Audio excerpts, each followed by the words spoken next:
You know those times in your life when you're just super busy and you feel your schedule's full and you're being successful and you're making it happen for yourself and you're covered up with work, everything's good, and on paper your life looks great.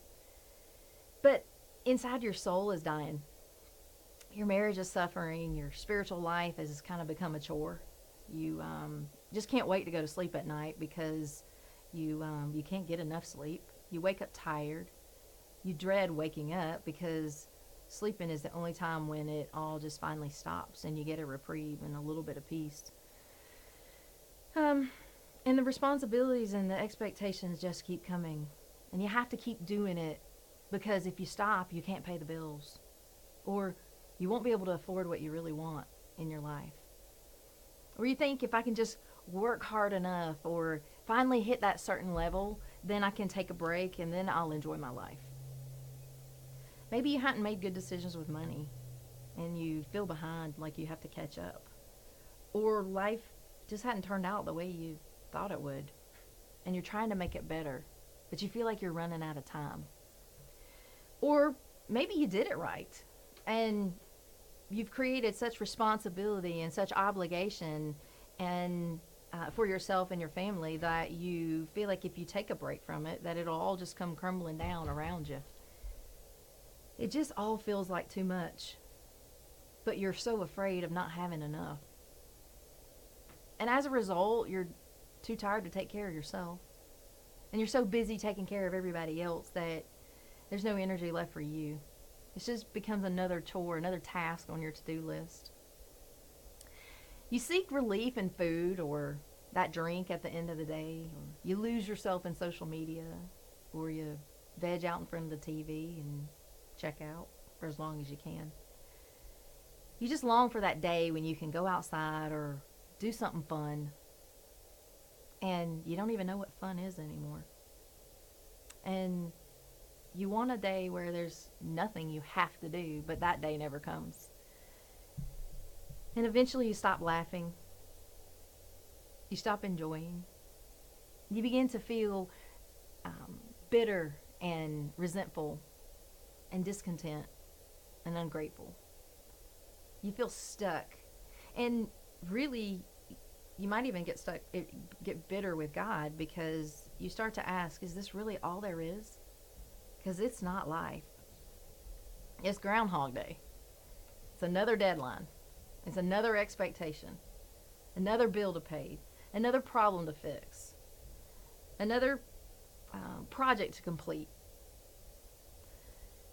I went through one of those times recently. Weeks of working long hours. Speaking engagements to prepare for. Deadlines to meet. My schedule overloaded with clients. A new business to run. A new relationship. A household to be responsible for. All great things and all things that I really wanted, that I'd prayed for.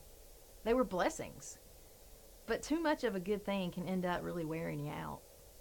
Especially if you try to manage it all by yourself and you try to kind of do it all at once, but you really don't do much of any of it well.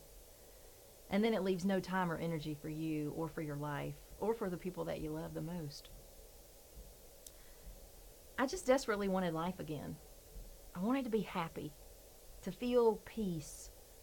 I wanted to feel rested, to enjoy things. I was tired of the struggle and the striving, and I just wanted off the crazy train. I woke up one Sunday morning, still exhausted from another overloaded, hectic work week. I got up and I did some quiet time before church. And I was literally so tired, I just laid there for the first time in several weeks. And then I began to just tell God as openly and as honestly as I could. I began to engage with Him and tell Him how I was feeling. And I said, God, this just isn't life. How did I get here again? Where did the joy go? Where did the beauty go? Where did the fun go? I'm just desperate for something to change. And I am open and willing to see your way because obviously I've gotten it all wrong. God, just bring me back to life. How do I do it? And I just laid there a little more. And once I was finally able to get still and quiet enough and surrendered enough. I heard in my spirit, come away with me and let me show you. I knew right away what God was calling me to do, to be in his presence. And I find his heart and his beauty most out in nature, by the water especially. And I knew that's where he wanted me to meet him that morning. So I went. I went to my quiet spot and I sat there at the lake. It was cold. I pulled my sweatshirt hood over and hoped that nobody saw me. And I sat there and I gazed at the trees. And I was surrounded by beauty. The water, the birds, the leaves, the flowers. His beauty. His creation. That place where the sunshine was hitting my face, and it kind of felt like the world was opening up to display who God is and the life that he offers. As I looked around at the beauty and I began to really breathe it in, I felt the life slowly coming back into my body. And as I took in the beauty of the trees and all their vibrancy, all their fullness of life, I was reminded that I had read that morning in John. In my quiet time, the passage that talks about, where Jesus talks about God being the vine and us being the branches. And that the fruit in our lives is produced only when we're connected to the vine. And what struck me so much that morning in that passage was that Jesus explained that when our branches are cut off from the vine, that we become dead wood.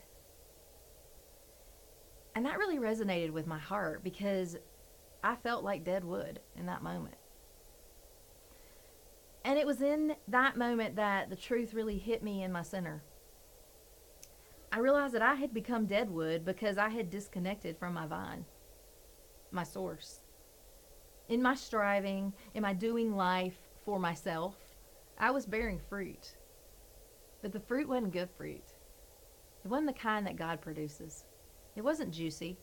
It wasn't life-giving. It was withering and dry. I had cut myself off from the vine because I'd walled off parts of my heart.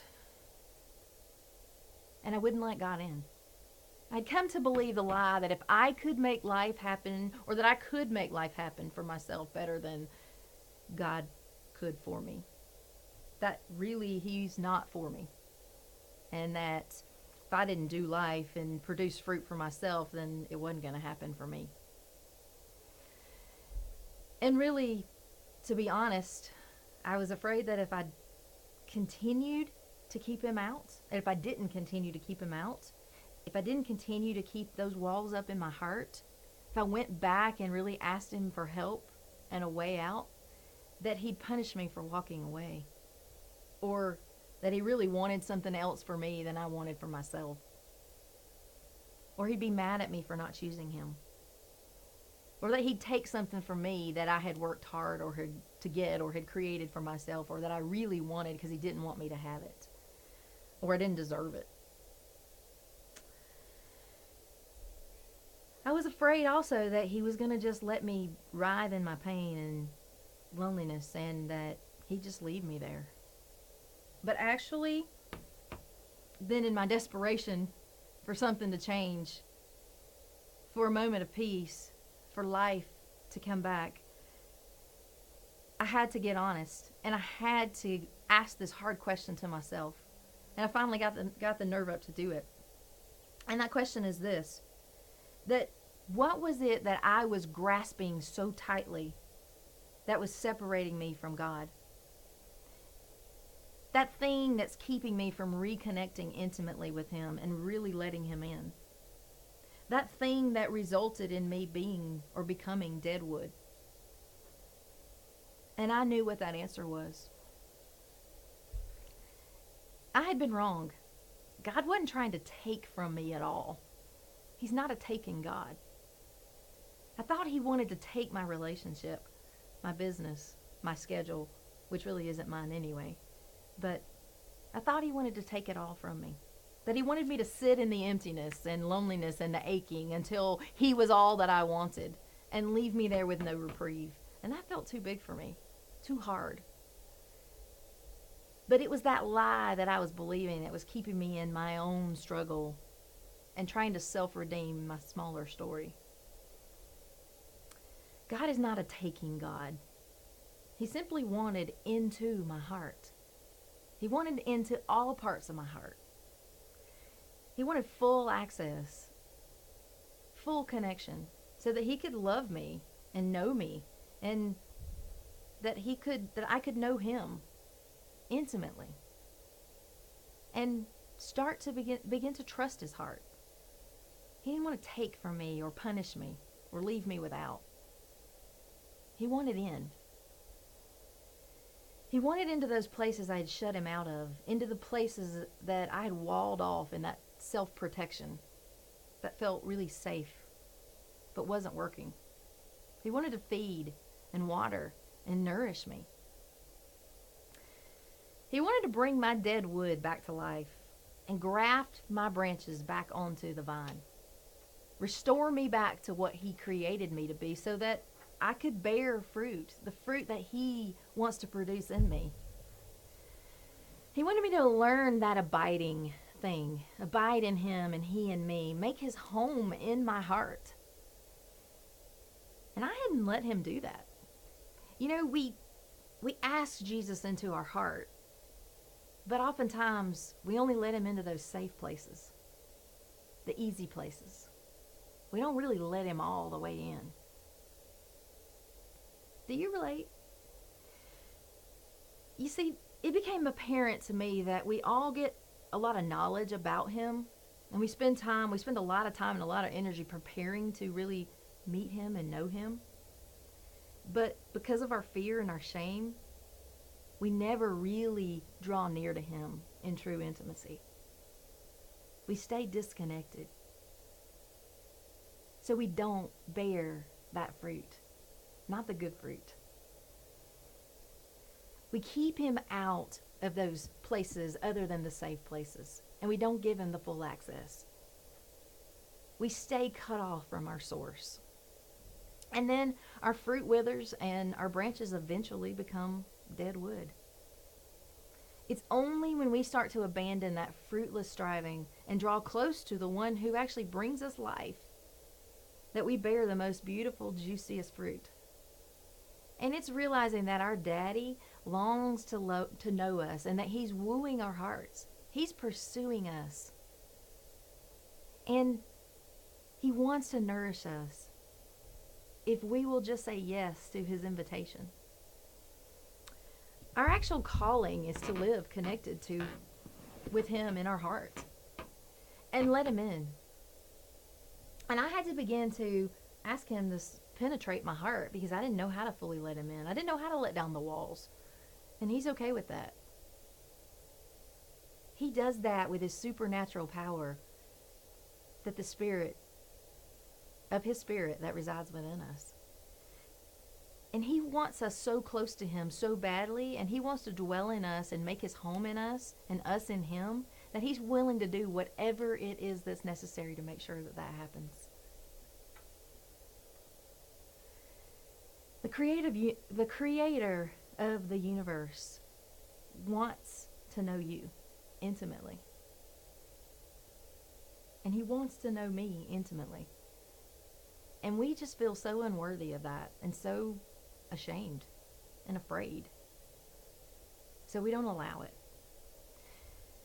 I love that Kent Hughes describes the intimate impact of spending time with God like this. He says, think of it this way. Our lives are like photographic plates, and prayer is like time exposure with God. As we expose ourselves more and more to him, we actually absorb the image of his character. We absorb his wisdom. We absorb his love, and we absorb his way of dealing with people in life. So I got this image that it's kind of like filleting open our heart and letting his image and his wisdom and his love be imprinted onto my heart. And that's the way that he starts to penetrate our hearts. But we have to be willing to let him in to do that.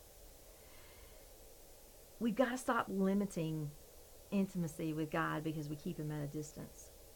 Because that's a really costly decision. So today I ask you the same question that I asked myself just a couple of weeks ago. What is it that you're believing that's a lie? That thing that you're afraid of? The thing that you're grasping so tightly to? That's keeping you separated from true intimacy with God. Are you settling for dead wood and withering fruit when God really just wants into your heart so he can produce juicy fruit within you? The good fruit, the best fruit. Because he's not a taking God. He's the giver of life. He's the creator of beauty. He's the lover of our soul, the vine to our branches, the source of all goodness, the producer of the juiciest fruit. Will you let him in?